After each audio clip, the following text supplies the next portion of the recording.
Canada में पढ़ाई के लिए इंडियन स्टूडेंट्स की एक्साइटमेंट काफी ज्यादा दिखाई देती है और हर साल बड़ी संख्या में छात्र यहां अपनी पढ़ाई करने के लिए जाते हैं। हालांकि इस साल स्टडी परमिट के आवेदन कई कारणों की वजह से रिजेक्ट भी हुए हैं और यहाँ यूनिवर्सिटीज में 4 लाख से ज्यादा भारतीय छात्र पढ़ाई कर रहे हैं।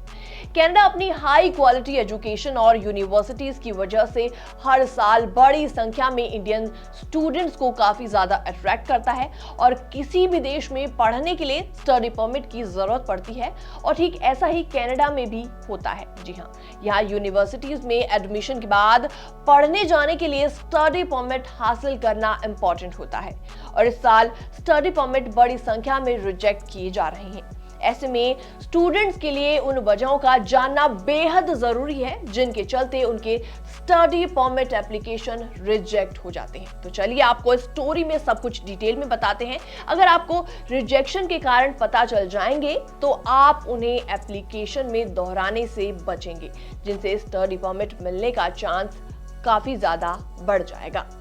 ऐसे में नंबर पहला है फंड्स की कमी। कनाडा में पढ़ाई के लिए जरूरी पैसों का प्रमाण दिखाना बेहद इंपॉर्टेंट है।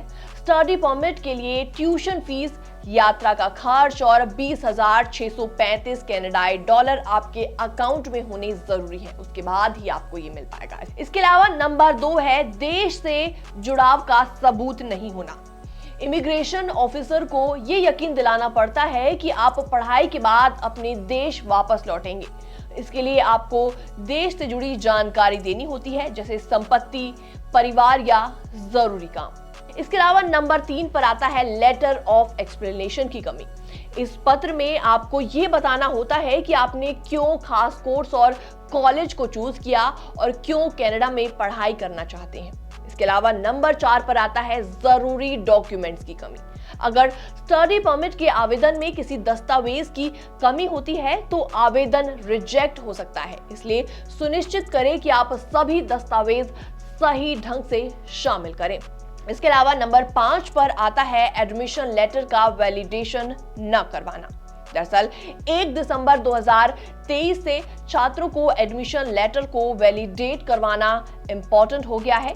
अगर ये वैलिडेशन नहीं होता तो आवेदन रिजेक्ट हो सकता है। 1 दिसंबर 2023 से नए अंतर्राष्ट्रीय छात्रों को स्टडी परमिट के लिए अप्लाई करने से पहले अपने लेटर ऑफ एडमिशन यानी कि LOA यानी कि डेजिग्नेटेड लर्निंग इंस्टीट्यूशन DLI से वैलिडेट करवाना होगा और ये काम स्टडी परमिट के लिए अप्लाई करने के बाद किया जाता है।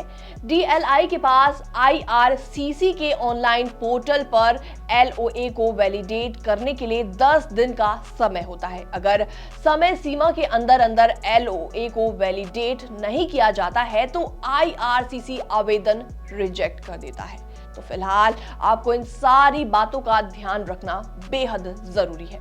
इन कारणों को ध्यान में रखते हुए छात्र अपना आवेदन सही ढंग से तैयार कर सकते हैं और रिजेक्ट होने के चांसेस को कम कर सकते हैं। फिलहाल इस वीडियो को देखने के बाद आपका क्या रिएक्शन है, आप भी हमें जल्दी से कमेंट सेक्शन में कमेंट करके जरूर बताएं। बाकी वर्ल्ड से जुड़ी छोटी और बड़ी खबरें देखने के लिए जरूर सब्सक्राइब करें NBT इंटरनेशनल।